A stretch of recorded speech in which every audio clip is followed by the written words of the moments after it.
যারা দেখা যায় যে আজকাল প্রত্যেকটা ঘরে একটা হার্ট স্ট্রোকের পেশেন্ট আছে, একটা প্যারালাইসিসের পেশেন্ট নিশ্চয়ই আছে। আর একটা ঘরে যদি 5টা লোক আছে, তাতে পাঁচটা লোকেরই মাজায় ব্যথা, হাঁটুতে ব্যথা, কপালে ব্যথা, হেনে ব্যথা, হনে ব্যথা আছেই আছে। তার কারণ আমি নিজে আমার শরীরটাকে সেভাবে আমি তৈরি করিনি। তৈরি হয়তো সে ছোটবেলায় করেছি, আমার এই জন্য হয়েছিল ছোটবেলায়, যেহেতু আমার বাবা মা খুব নিতান্ত গরিব ছিলেন, খেটে খেতে হতো, এই জন্য করা হয়েছিল।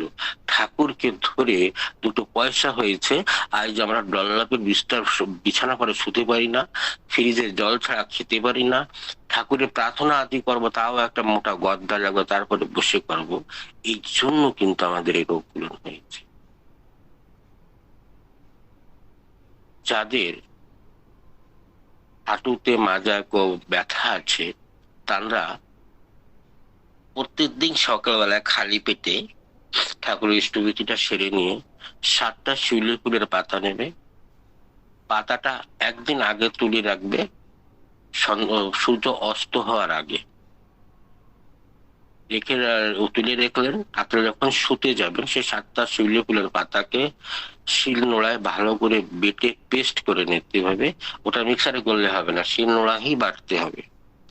পেস্ট করে নেবেন, পেস্ট করে নিয়ে 1 গ্লাস ঠান্ডা জলে ঢেলে দেবেন।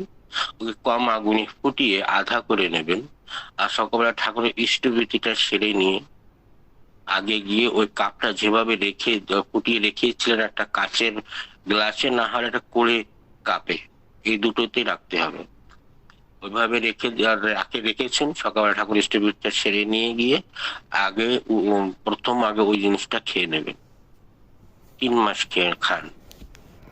আমি আপনাকে বলছি, আপনারা নিচে নিচে ঠাকুরের কীর্তন করবেন। যারা 20 বছর ধরে, 15 বছর ধরে বিছানায় বসে পায়খানা প্রস্রাবটা সব ওখানে হচ্ছে, 3 মাস করার পরে তারা নিজেরা হেঁটে পায়খানা প্রস্রাব করতে যাবে। এটা খুব ভালো জিনিস করবেন। যাদের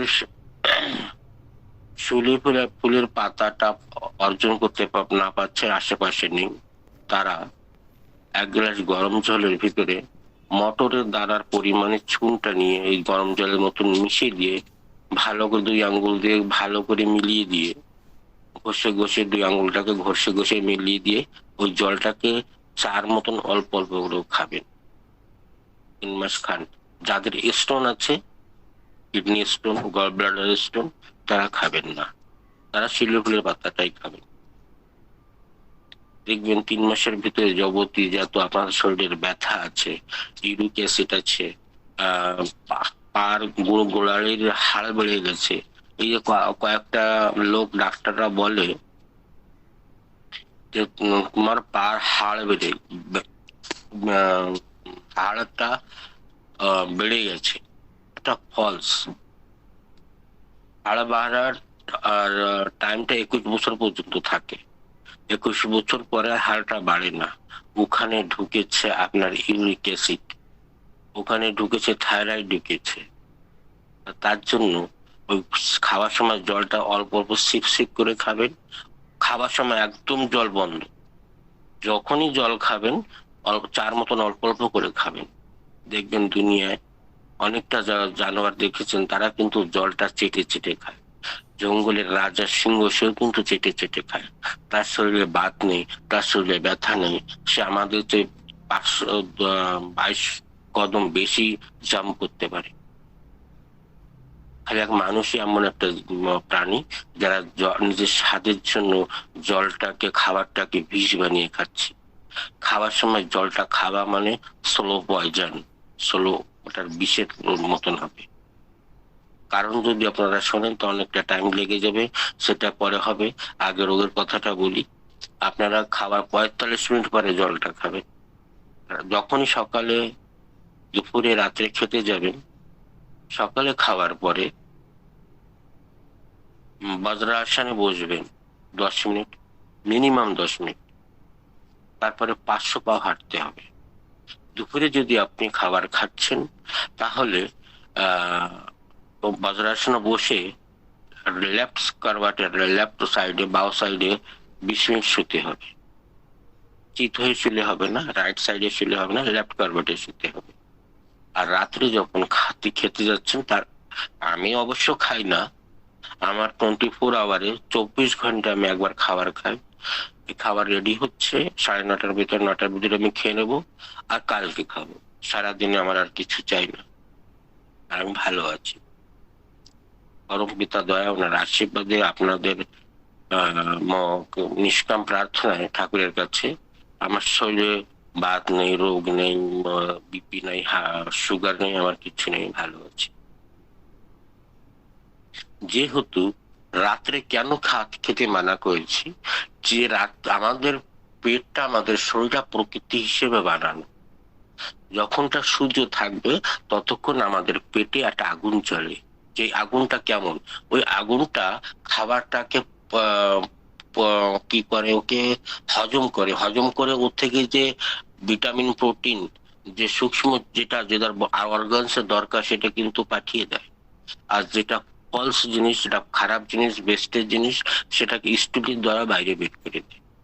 আর তাহলে সূর্য সূর্য যতক্ষণ থাকছে ততক্ষণ আমাদের পেটে পচন ক্রিয়াটা আছে জীবিত। যেমন যতক্ষণ লাইট আছে ততক্ষণ পাংখাটা ঘুরছে, সুইচটা অফ করে দেওয়ার পরে কিন্তু পাংখাটা ঘুরছে না। তেমনি যতক্ষণ সূর্য আছে ততক্ষণ আমাদের পেটে পাচন ক্রিয়াটা চলছে, ওকে মজ্জা বানানোর জন্য চলছে খাবারটাকে। কিন্তু যখন সূর্য অস্ত হয়ে গেল তখন স্টপ হয়ে গেল। স্টপ হয়ে গেলে আপনি খাবার খেয়ে ওই পেটের ভিতরে জাম করছেন। পেটের ভিতরে জাম করার পরে যে ওই পচা জিনিসটা যেখানে থাকবে, তখন সেটা তো হজম হচ্ছে না, সেখানে সেটা পচছে। পচা জিনিসটা যখন পেটে থাকবে তা আপনার থাইরয়েড হবে, সুগার হবে, কোলেস্ট্রল হবে, হার্ট অ্যাটাক হবে, জয়েন্ট পেন হবে, ইউরিক অ্যাসিডটা বাড়বে। তেমন সব রোগটা ওই খাবার থেকে হচ্ছে। তাহলে আমাদের কি করা উচিত, রাত্রের খাবারটা যদি আপনারা না পাচ্ছেন তো প্রার্থনার পরে সেরে নেবেন, তারপরে 500 পা হাঁটবেন। শোয়ার চেষ্টা করবেন যে নিজের যে শুতে যাচ্ছি সেটা হয়তো, যদি আজকাল সেই যুগটা নেই যে নিচে শোতো, এখন যখন আপনারা উঁচুই শোচ্ছেন, তা আপনাদের যে ডাল্লাপের যে গাদ্দাটা আছে, যে শুয়ে পড়লে একদম ঢুকে যাচ্ছে, সেটাকে ফেলে দিন। খালি একটা কম্বল বিছান, কয়েকদিন কষ্ট হবে, দেখবেন আপনাদের স্পাইনাল কর্ডে যত ব্যথা আছে সেগুলো ঠিক হয়ে যাবে। যেটা হাড়টা ঢুকে যাচ্ছে, ঢুকে গেছে, বেঁকিয়ে গেছে, সেটা ভালো হয়ে যাবে। যাদের বাতটা বেশি মাত্রা আছে, যাদের হার্টের প্রবলেমটা বেশিটা আছে, তারা প্রথমত আপনাদের ঘরে যে ত্রিফল রিফাইন্ড অয়েল আছে, খাবার কুকিং অয়েল, তাকে আজই বের করে দিন। ওই প্রত্যেকটা মায়ের কর্তব্য যে ঘরের থেকে ত্রিফল রিফাইন্ড ওই অয়েলটাকে বাইরে বের করে দেওয়া। ওইটাই হলো বিশেষ কারণ, অ্যাটাক আসার সব কারণটা ওইটাই। যে আমরা যে ত্রিফল রিফাইন্ড অয়েলটা খাচ্ছি, তার মানে আপনারা একটা পরীক্ষা করে দেখবেন। যদি আমার কথা না মেলে তখন আপনারা আমাকে ফোন করে জানাবেন। একটা পাইপ, সাদা দুটো পাইপ কিনেছেন, একদম ট্রান্সপারেন্ট, এপারে থেকে ওপারে দেখা যাচ্ছে। একটা পাইপের ভিতরে খালি নর্মাল জল অল্প অল্প করে দিন, আর একটা পাইপের ভিতরে জল দেবেন, দুটা সেম করবেন, কিন্তু তার মাঝখানে ওই একটু অয়েল দেবেন। 2-3 মিনিট পরে এক ফোঁটা অয়েল দেবেন। দেখবেন যেটা খালি জল যাচ্ছে সেটা কিছুদিন পরে কাই জমে পাইপটা বন্ধ হয়ে যাচ্ছে। আর যেটার ভিতরে মাঝে মাঝে একটু তেল দিচ্ছেন সেটা কিন্তু আজও পরিষ্কার আছে। তার মানে আমরা যে ত্রিফল রিফাইন্ড অয়েলটা খাচ্ছি খাওয়ার সময়, রান্নার সময়, সেটা কিন্তু একটা মেডিসিন, একটা কাঁচড়া খাচ্ছি। ঠাকুর বলতেন যে সরষের তেলের রান্নার উপরে কোনো রান্না নেই। আমরা আজকাল সয়াবিন তেল খাচ্ছি, ত্রিফল রিফাইন্ড। ঠাকুর বলেছেন কাচ্চা ঘানির তেল খেতে। যে নিজে হাতে মেশিন দিয়ে পিষায় সেটা চোখের সামনে থেকে নিয়ে যে ওইটাই খাবি। বোতলটা খোলার সঙ্গে সঙ্গে যেন চোখের থেকে ঝাঁঝে যেন চোখের থেকে যেন জল পড়ে। তাদের জীবনে কোনোদিন অ্যাটেক আসবে না, হার্ট অ্যাটেকটা হবে না। যদি কারো কিছু কারণবশ হয়ে গেছে, ডাক্তারের কাছে গিয়েছেন, ডাক্তাররা বলেছে যে তোমার 80% 90% ব্লকেজ হয়ে গেছে হার্টে, তোমার কিছুদিনের পরে অপারেশন করতে হবে, আপনার কন্ডিশন কিন্তু ভালো নয়। যদি এমন কোনো রোগী থেকে থাকে তার দায় আমি নিচ্ছি। আপনারা আমার সঙ্গে পরে কথা বলবেন। আমি তারপরেও বলে দিচ্ছি, প্রতিদিন 90টা দিন, প্রত্যেকটা দিন সকালে খালি পেটে লম্বা যে লাউটা, ওই লাউটাকে ছাল শুদ্ধ কুচি কুচি করে কেটে ওকে গ্রাইন্ডারে পিষে যেমন ছানা বাঁধে এরকম ছানা বেঁধে তার রসটা বের করবেন, আধা কাপ 1 কাপ। প্রতিদিন সকালবেলা উঠে খেয়ে 1 ঘন্টা পর্যন্ত কিছু খাবেন না। 3 মাস পরে আবার গিয়ে একটা ইকো করে দেখুন। যদি আপনাদের ব্লকেজ থাকে তা আপনাদের পুরো দায়টা ওই ইকোটিকোর পুরো খরচাটা আমাকে বলবেন, আমাকে রিপোর্টটা পাঠিয়ে দেবেন, তার খরচাটা আমি দেবো।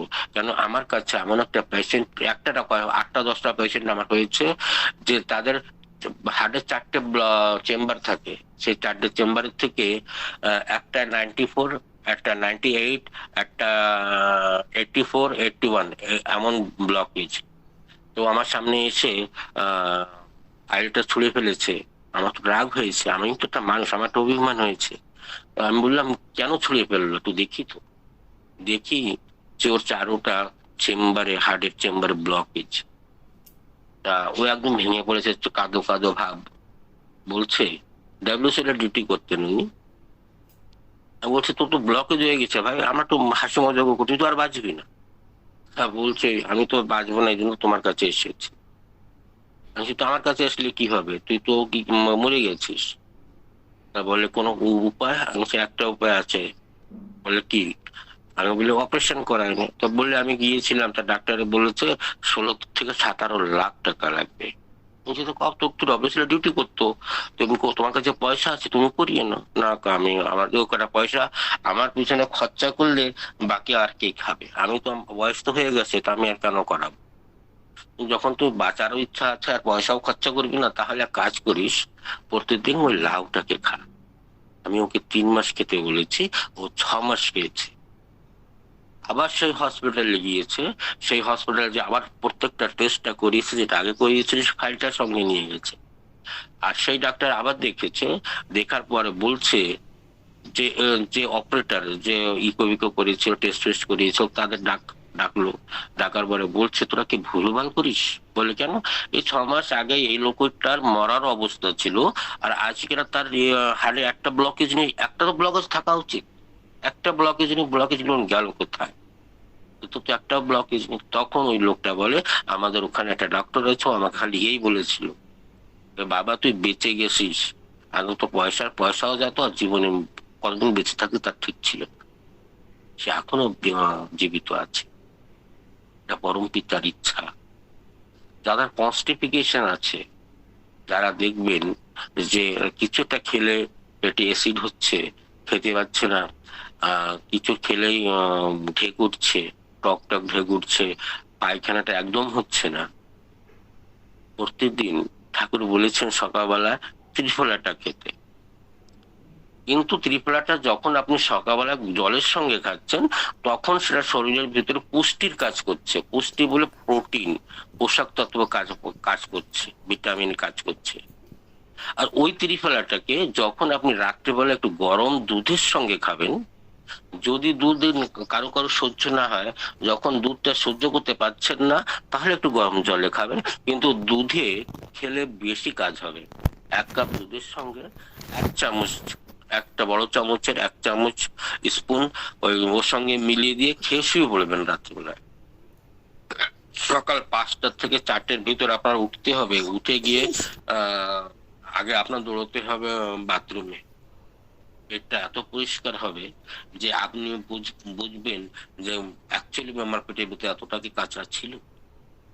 বিনা পেটটা খুব সুন্দর পরিষ্কার। আর পারলে নিতে হবে না, যেদিন মনে হবে যে না আমার আজ ভালো হয়নি, পেটটা পরিষ্কার হয়নি, সেদিন রাত্রে নেবে।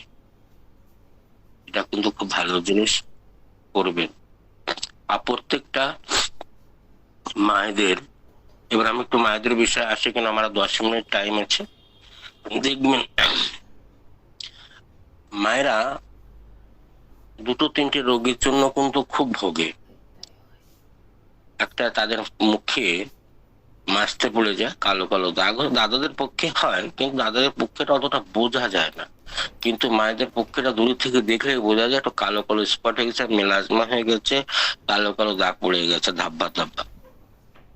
ওটার জন্য বলি, প্রতিদিন রাত্রেবেলা যখন শুতে যাবেন, একটু দেশি গায়ের ঘিটা মুখে একটু 5 মিনিট লাগিয়ে একটু মাসাজ করে নেবেন আর শুয়ে পড়বেন।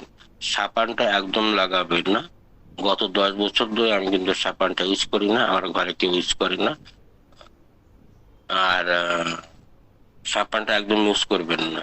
ঠাকুর চান করা শিখিয়ে দিয়েছেন, সেটা তো আমরা দেখছি না।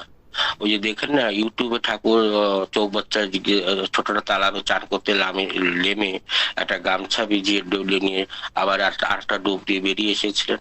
ঠাকুরের কালারটা তো আমি তো নিজের চোখে দেখিনি, কিন্তু লোকে বলে যে টক টক করতো, একটা চিমটি দিতে যেন রক্ত বেরিয়ে যাবে না, এমন সুন্দর ছিলেন। কিন্তু সাবানটা ভালো নয়, ওতে অনেকটা কেমিক্যাল আছে, তার আপনার ন্যাচারাল কালারটাকে কিন্তু ড্যামেজ করে দেয়। তারপরে ওই সোরাইসিস হবে, একজিমা হবে, ফাঙ্গাল ইনফেকশন হবে, তখন ডাক্তারকে পয়সা দিয়ে দিয়ে আপনারা হেরে যাবেন।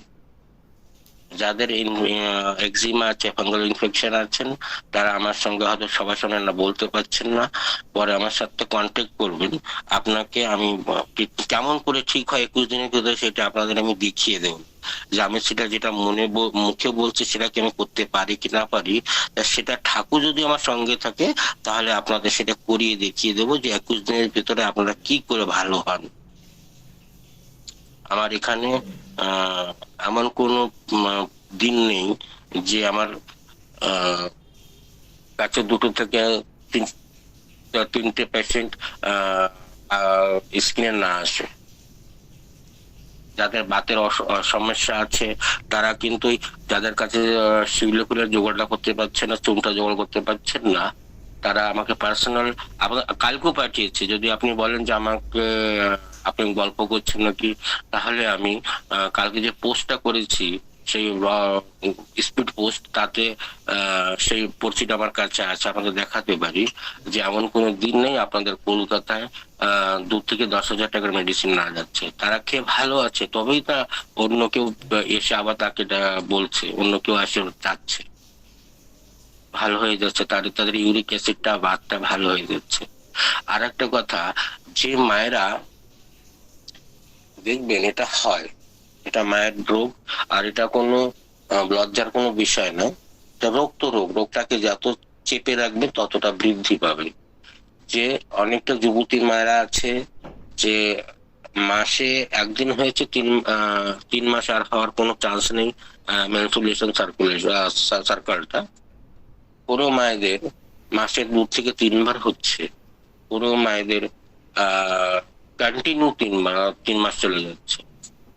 ডায়াসমেনোরিয়া, পলিডায়াসমেনোরিয়া এরম যদি হয়, তাহলে প্রত্যেক দিন সকালবেলায় যাদের খুব ব্যথাও হয়, ক্র্যাম্পস আছে, পেটে ব্যথা হচ্ছে, হাঁটাচলা করতে পারছে না, ডাক্তারের কাছে গিয়ে সুই নিতে হয় ওই প্লেটটা যখন স্টার্ট হয় তখন, তাদের জন্য প্রত্যেক সপ্তাহের জন্য একই ওষুধ, খালি ওর রুলসটা একটু চেঞ্জ। এটা আমি বলে দিচ্ছি, আপনারা লিখে রাখবেন। যে যাদের মাসে 2-3 বার হচ্ছে, তারা প্রত্যেক দিন সকালে খালি পেটে ঠাকুর ইষ্টবিধিটা সেরে নিয়ে 1 গ্লাস জলে জলটাকে ফুটিয়ে নেবেন, তার ভিতরে একটু দেশি গায়ের ঘি ওই 1 চামচ ওর ভিতরে ঢেলে দিয়ে আর এক ফুট দিয়ে নেবেন, আর একটা যেন জাল দিয়ে যেন ফুটিয়ে নেওয়ার পরে ওটাকে রেখে দেবেন। যখন ঠান্ডা হয়ে যাবে, যতটা গরম খেতে পারবেন ততটা ঠান্ডা হয়ে যাওয়ার পরে ওইটাকে চার মতন অল্প অল্প করে খাবেন, 1 ঘন্টা কিছু খাবেন না। আর রাত্রে শোয়ার সময় সেম পদ্ধতি, যাদের মাসে 2-3 বার হচ্ছে, দেখবেন 1 মাস পরে তার 2-3 বার জায়গায় দুবার এসে গেছে, আর সেকেন্ড মান্থের পরে ঠিক হয়ে গেছে। আর থার্ড মাসে এই জন্য করতে হবে যে যেন রিটার্ন না করে, ওটা হয়ে যাবে। আর যাদের একদম 2-3 মাস হচ্ছেই না, তারা কন্টিনিউ সকালে বিকালে উঠে চালিয়ে যাবে প্রত্যেকটা দিন। আর এটা এটা যেটা আগে বলেছি সেটা কবে, যেদিন স্টার্ট হবে মায়েদের সেদিন থেকে নিয়ে যে কয়দিন চলবে সে কয়দিন। কিন্তু যাদের ডায়াসমেনোরে একদম হচ্ছে না, 2-3 মাস 3 মাস হচ্ছে না, 6 মাস হচ্ছে না, যতদিন না হবে স্টার্ট হবে ততদিন কিন্তু চালিয়ে যাবে। আর যখন স্টার্ট হয়ে গেছে তখন ওই গায়ে ঘির জল, ওই গরম জল আর গায়ে ঘিটাকে যে কদিন চলবে সে কদিন আলো চালাতে হবে। এভাবে 3 মাসটা চালিয়ে যান, দেখবেন তারা একদম ভালো হয়ে গেছে। এটা মায়েদের পক্ষে খুব কিন্তু একটা বিশাল কন্ডিশন। অনেকটা মায়েদের ব্রেস্টে, দুগ্ধ যে ব্রেস্টে অনেকটা গাঁঠ হয়ে যায়, কাকে অনেকটা টিউমার হয়ে যায় চানরা। আর টিউমার খালি ব্রেস্টে কেন, অনেকটা মায়েদের দেখবেন যে ইউটেরাসের ভিতরে, বাচ্চাদের ভিতরে ডাক্তারের কাছে গিয়েছেন, সোনোগ্রাফি করতে বলেছে, আর আপনাদের পেটটা ওই হচ্ছে না, আর হলে বেশি হচ্ছে, আর একদম একদমই বন্ধ হয়ে গেছে। তার কারণ কিন্তু ওই যে আপনাদের বাচ্চাদের ভিতরে যে গাঁটটা হয়েছে, সোরাইসিস, ওই টিউমার টাইপের হয়েছে, আহ, আহ, ওটা ওর জন্যই হচ্ছে। কিন্তু তারা প্রত্যেকটা দিন সকালে খালি পেটে ওই যে চুন বলেছিলাম যে মটরের দানার পরিমাণ, ওইটা খাবে সকালবেলা খালি পেটে। আর 1 ঘন্টা কিছু খাবেন না। 3 মাস পরে আবার একটা সোনোগ্রাফি করিয়ে দেখবেন যে আপনাদের ওই সিস্ট, আপনাদের ওই টিউমারটা, আপনাদের ওই মাংসের দলাটা নির্ময় হয়ে গেছে ওখান থেকে, উইদাউট অপারেশনে। বড় বড় ডাক্তারের কাছে গেলে বলবে যে আপনার বাচ্চাদানিটা ফেলে দিতে হবে। যদি সেটা ফেলেই দিতে হতো, ঠাকুর আপনার শরীরে দিল কেন? যাদের স্টোন আছে তারা চুনটা খাবে না, আর যাদের স্টোন আছে তারা হোমিওপ্যাথিক 2টো মেডিসিন লিখে রাখুন, চীনা আর একটা কি বলে বারবারিস। বারবারিস এই 2টো মেডিসিনকে সকালে 10 ফোঁটা, বিকালে 10 ফোঁটা, 10-10 বুঁদ আধা কাপ জলের সঙ্গে মিলিয়ে খান। আপনি দাদাদের হোক মায়েদের হোক, দেখবেন প্রস্রাব করার পরে, প্রস্রাব করার টাইমে 10 থেকে 15 দিন পরে দেখবেন পাথরগুলো ছুটে ছুটে বেরিয়ে যাচ্ছে। যাদের গল ব্লাডার গল ব্লাডারে স্টোন আছে, ওটা কিন্তু বেরোনোর কোনো রাস্তা নেই। অ্যালোপ্যাথিক ডাক্তারের কাছে গেলে ওটা অপারেট করে পিত্তটাকে বাইরে ফেলে দেবে। কিন্তু ওরা একটা রাস্তা বলে দিচ্ছে, ঘন্টা জবার ফুল। দেখবেন ঘন্টা জবা পাওয়া যায়, ঘন্টা জবার ফুলটাকে মেডিকেল স্টোরে গিয়ে বলবেন যে ঘন্টা জবার ফুলের পাউডারটা দাও। আমাদের এখানে বলে কি যেন বলে, আমাদের এখানে অন্য নাম, ওখানে আপনাদের ওখানে কি নামে সেটা আমার জানা নেই। আপনারা যদি বলেন তো আমি ফটো পাঠিয়ে দেবো, ওটা ওখানে দেখে নেবেন। ওখানে পাউডারটাকে 3 দিন কন্টিনিউ, 3 দিন রাত্রে শোয়ার সময় বড় চামচ আর 1 চামচ মুখের ভিতরে ছুঁড়ে ফেলবেন, আর পিছন থেকে গরম জল খেয়ে নেবেন। দেখবেন যে কিছুদিন পরে আপনাদের ওই ব্যথাটা একটু বাড়বে, 3 দিনের ভিতরে বাড়ার পরে টুকরো হয়ে আস্তে আস্তে বেরিয়ে যাবে। কেন, গল ব্লাডার যে মুখটা একদম চুলের বরাবর মুখটা, ওখান থেকে বেরোতে টাইম লাগবে, কিন্তু বেরিয়ে যায়, উইদাউট অপারেশনে ভালো হয়ে যাবে। যাক, আমার সময় প্রায় শেষ হয়ে এসেছে। আর একটা কথা বলি, দেখবেন আমি চ্যাট বক্সে আমার নম্বর দিয়েছি, আর আমার নামও লিখে দিয়েছি। যতক্ষণ আমি এই আপনাদের সঙ্গে আছি ততক্ষণ ফ্রি অ্যান্ড কস্টে আমি আছি। এরপরে আপনারা যখন আমাকে ফোন করবেন, তাহলে আপনাকে আমি সবকিছুটা শুনে আমার জবাবটা দেওয়ার আগে আপনাদের হোয়াটসঅ্যাপে একটা চেক পাঠিয়ে দেবো। ওই চেকটা ভালো করে যাচাই করে দেখে নেবেন, ভালো করে পড়ে নেবেন। ওটা যদি আমার চেক হয় তাহলে 1 টাকা পাঠাবেন না। আর যদি ওটা চোপনাথ সৎসঙ্গ কেন্দ্র মন্দিরের হয়, ঠাকুরের অ্যাকাউন্ট হয়, তাহলে ওটা আগে প্রণামী দিতে হবে আপনাদের, তারপরে আপনাদের আমি সমাধানটা দেওয়ার চেষ্টা করব। আশা করি আপনাদের আমি ঠাকুরের কথা বলে, ঠাকুরের খাদ্য বিচার নিয়ে আপনাদের আমি বুঝাতে পেরেছি। আপনাদের কতটা লোকের ভালো করতে পেরেছি তা জানি না, কিন্তু যদি মেনে চলেন, একদিন তো বলবেন যে না, ওই দাদাটা এসে আমাদের একটা ভালো দিয়ে গেছে, তাতে আমরা সুস্থ আছি। এইটাই আমার ডিপি বল। সবাই ভালো থাকবেন, সুস্থ থাকবেন, ঠাকুরকে নিয়ে মেতে থাকবেন। জয় গুরু, জয় গুরু, জয় গুরু।